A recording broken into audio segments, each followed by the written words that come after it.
to the Power Podcast. Today we will be covering the WWE Battleground 2016 that happened last night. Now, let's just jump right on into the matches. So, the first match, or as I've been told, the term is the curtain jerker match, was the women's champion, Charlotte and Dana Brooke, versus Sasha and her surprise partner. And her surprise partner turned out to be Bayley, which was who I guessed, or who I thought it would be. And it's good. I'm glad that Bayley has been bumped up to the main roster. She deserves it. She's really worked hard. Like I said, I don't follow NXT a whole lot, but I have been watching a lot of the older stuff the past, I don't know, week or two, just kind of catching up and watching her. She's a hell of a worker, and she deserves to be bumped up to the main roster. So anyways, that match ends when Sasha gets Charlotte to tap with her finishing move, which is the bank statement. So your winners there for the first match were Sasha Banks and Bayley. So good start for Bayley to get a win on a pay-per-view. Second matchup, we had the New Day versus the Wyatt Family. Now, the first thing I want to say about this match, it was a Raw a week or two ago. They did that the match out at the Wyatt compound. And all I kept thinking was, wow, this is eerie. I can't say. I have, like words like aluminum. I can't say that. Eerily, it was like watching the Hardys from TNA, that thing they did a couple weeks ago, the final deletion. And it was just terrible. It was almost like you're trying to watch a bad horror film. And that's what I felt like I was watching with that Wyatt compound match. It was just terrible. It was terrible and very unnecessary. So the New Day comes out and the crowd goes nuts for them. I like how they transition from being the heels to the heroes so smoothly right after the Edge and Christian thing there 5 or 6 months ago, where Edge and Christian came out and they were introducing their show in the New Day, and they all kind of got along there, and all of a sudden now the New Day was good guys. So I'm like, what? Okay, so anyhow. So they mentioned that they come out, they're like, oh, we're the longest running tag team champions now in history. And then they mentioned, oh, well, we're on Raw as a cohesive unit, but the Wyatts have been broken up because Braun Strowman is on Raw now, and Bray Wyatt and the other gentleman are on SmackDown. And we'll see what happens when Luke Harper comes back from injury. We'll see where he ends up. Now, all the results for the complete draft are on WWE.com. I haven't looked at everybody. I just reported what they actually reported on, or what they announced on the SmackDown Live episode. I didn't go and look on the website, and I'm not going to go through who they all drafted to what show. If you want to go check it out, go on WWE.com. Check it out. See if your favorites are where they are. They showed during the pay-per-view last night that there were some, the Usos are on SmackDown now. I didn't know that till last night. So there were some announcements that I didn't cover. They weren't on SmackDown Live, the first episode, so I didn't cover it. So anyways, let's get into the match. It was actually a very good match. There was a few things where, Xavier Woods was unsure of himself, and at the very end he kind of snaps on Bray, and then what ends up happening is at the very end, everybody gets knocked out of the ring except for Bray and Xavier, and he hits Sister Abigail on Xavier and gets the win. Then the Wyatts kind of do like this is the last time we're together kind of thing in the middle of the ring, and that's how that one ends. So match number 3, the U.S. title on the line. So the champion Rusev versus Zack Ryder. Well, now it wasn't a bad match. It wasn't overly. There weren't a lot of big spots that I really jumped for. But towards the end where when Rusev slapped on the Accolade, is that what it's called? His finisher, where he sits on his back. I think that's what it's called, the Accolade. Anyways, it looked like Ryder was going to get out of the. He's starting to stand up. And then Rusev does the thing now where he just flops backwards and bends your spine back, and Ryder submitted like almost instantly. So then Rusev started to beat Ryder down a little bit after the match, and his former partner, what's his name, Mojo, from the Hype Bro tag team. Like I said, I don't know much about NXT, but I'm trying to remember these things, guys. He came out, started yelling and screaming at Rusev, and Rusev just kind of rolled his eyes and got out of the ring. Like there was no tension there. It was kind of like, I'm not scared of you, but I'm just going to leave anyway. So not much of a build up there. It was, I don't know what the point of it. Maybe they're going to have these guys come back together as the Hype Brothers. I don't know, but I don't think we need the Hype Brothers on the main roster. That's just my opinion. So match 4, Sami Zayn versus Kevin Owens. Now, to me, thus far, the best match of the evening. Thus far, the first 4 matches, this one was the best one. Lots of great spots. There was a scary spot where Sami Zayn went to bounce off the ropes and he was going to flip out to the outside onto Owens, but it looked like he didn't bounce properly and he came down on his shoulder and his arm oddly, and I actually thought he was injured, but within a minute, Owens is slamming that injured arm supposedly against the post. So I'm like, okay, there's nothing wrong with the arm. But Sami Zayn really played it up. Like he did a really good job selling it. But he did look like he got injured. Like that looked like it would have hurt when he fell. So anyhow, the end of the match, Sami gets the win after he caught Owens with a couple of his, I think they're called lumber kicks, and he got a pin. So it was kind of good to see him get a clean pin, no interference, not part of a tag match and all that jazz. Just a one-on-one. And this is supposed to be their final match together, but now that they're both together on Raw, I don't think we're going to not see any more of them. Because these guys got a good chemistry, and it'd be nice to see them continue on. That doesn't have to be their main feud anymore. I'd like to see them move on to different people. But if they have the odd match together, I wouldn't mind. These guys really put on a good show. So match number 5, Natalya versus Becky Lynch. Overall, it was a good match. There was a lot of it flowed well. There there's nothing that really stood out to me. Go, wow, that was a great match. But every time I see Natalya slap on the sharpshooter, I just get excited because I was a huge Bret Hart fan. Like one of probably my top 2 all-time favorite wrestlers is AJ Styles and Bret Hart. So when I see her slap on the sharpshooter, I get excited. And then of course she did it once, and Becky was able to get to the ropes. But the second time she slapped it on, she dragged her to the middle of the ring, and Becky had the tap. So your winner in this match, Natalya. So match number 6, The Miz, the champion, the Intercontinental Champion, versus Darren Young. Now the match was decent. It was actually, I enjoyed it. Like I said before, I'm not a big fan of this Bob Backlund, Darren Young vignettes that they were doing before Darren Young coming back, and I thought they were a waste of time. And they could have done something different with it to get us interested in. I just thought they were terrible, waste of time. So the match was actually pretty good. I was enjoying it. I'm not a big fan of The Miz, and I'm not overly excited about Darren Young. But these guys actually were doing a really good job. What I didn't like was when, towards the end, Maurice, I think that's the wife's name of The Miz, where she slapped Bob Backlund. He fell down, and he stood back up, and then she pretends to fall down or something. It just looked clumsy. And then she's looking over to the ring like as if to say, oh, look, I got hurt, which was supposedly prompt Miz to come out of the ring, and he pushes Bob Backlund down. And gets back up, and it's like kind of like it was like really odd. It just didn't flow. It was like somebody missed a spot or something, or somebody wasn't paying attention. It just looked sloppy and disorganized. And Bob Backlund ripping off his shirt, and he couldn't really rip off his shirt, and his arms were kind of tangled up in his shirt. I was like, oh, jeez, this is just bad. It's like, you can get Cesaro tearaway suit. Get this guy some tearaway shirts. So, anyways.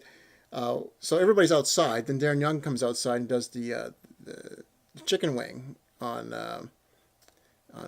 The Miz, and then all of a sudden the bell rings. Well, why did the bell ring? Why was there a disqualification? It wasn't announced. It didn't even announce there was a disqualification. I don't think. Just a very sloppy ending, and it was just a mess. And it had Darren Young and Bob Backlund walking away, and Bob Backlund half shirt on. Just bizarre. I just thought it was a really, really weird ending, and a really sloppy ending. Because it was a good match actually up until probably the last 2 minutes. So anyhow, so your winner, I guess, The Miz by disqualification. Don't know. So match number 7, the club with Cena, or sorry, the club versus Cena and Enzo and Cass. Good match. I enjoyed it. Of course, AJ Styles and the club. I'm still mad that the club is being broken up and one's being put on one show and the other two are being putting on the other. But good match overall. There was one really sloppy, odd spot where Enzo jumped off the top rope and accidentally body presses John Cena instead of Gallows, and then Cena rolls with him and then picks him up and then kind of just hands him over to Gallows. I'm pretty sure you're probably supposed to slam him or throw him at him or something, and Gallows kind of just pushed him to the side, like, what the hell is this? And then AJ Styles jumped up really quick and got the phenomenal forearm, which he was supposed to hit on Cena, but accidentally hits it on Gallows. So that was a good setup. But the minute before that, it's like, oh my, wow, that looked really sloppy. And John Cena is just not the most graceful wrestler. Like I said, I hate the John Cena character. I don't hate the guy. Got to earn, got to get paid. He's doing a good job. They love him. But I just think he's very sloppy and not very graceful. So, and that little spot there just showed me the guy's a 15-year veteran and he still can't do certain spots, which is just annoying. So the ending was it came where John Cena hit AJ Styles once with the attitude adjustment, but it was I think it was Anderson or Gallows pulled him out, AJ out before the count of 3. But anyhow, everybody was outside the ring knockdown. John Cena stood on the second rope, grabbed AJ from the top rope, and gave him the attitude adjustment, and the match is over. Cena pins AJ. Now with SmackDown live now, I would like to see AJ Styles get a big push. If you don't want to give him the heavyweight belt right away, get him into a match with The Miz or somebody. Like, get that Intercontinental Championship. He would give it lots of credibility. The man, and if you've never seen any of his matches in TNA or New Japan, people, go check it out. You can find it on YouTube and whatnot. This guy can work, and he can work really well. And he can make anybody look good. He's got a different style, and sometimes wrestlers like Chris Jericho had a little bit, looked like Jericho was having trouble adjusting to AJ, or they were just not adjusting well to each other. But by about their third match, they were looking really good. So anyhow, then we go on to the Jericho highlight reel where Randy Orton made his return, and they did a little bit of banter back and forth. It was kind of funny. Then Randy Orton made a comment about, well, I'm going to come back. If I'm going to have a big match coming back, I'm going to go with somebody big like Brock Lesnar. Like, what am I going to do? Come back and have a hype match against Fandango? And apparently that was shot at Chris Jericho. I guess when he came back, he fought Fandango. And I kind of felt bad for Fandango because they're kind of burying him. Like, oh, well, who's he that we should care? It just kind of felt like you really buried the guy. So, and now that he's with Tyler Breeze and they got Febreze or whatever the hell they're called, it just buried the character.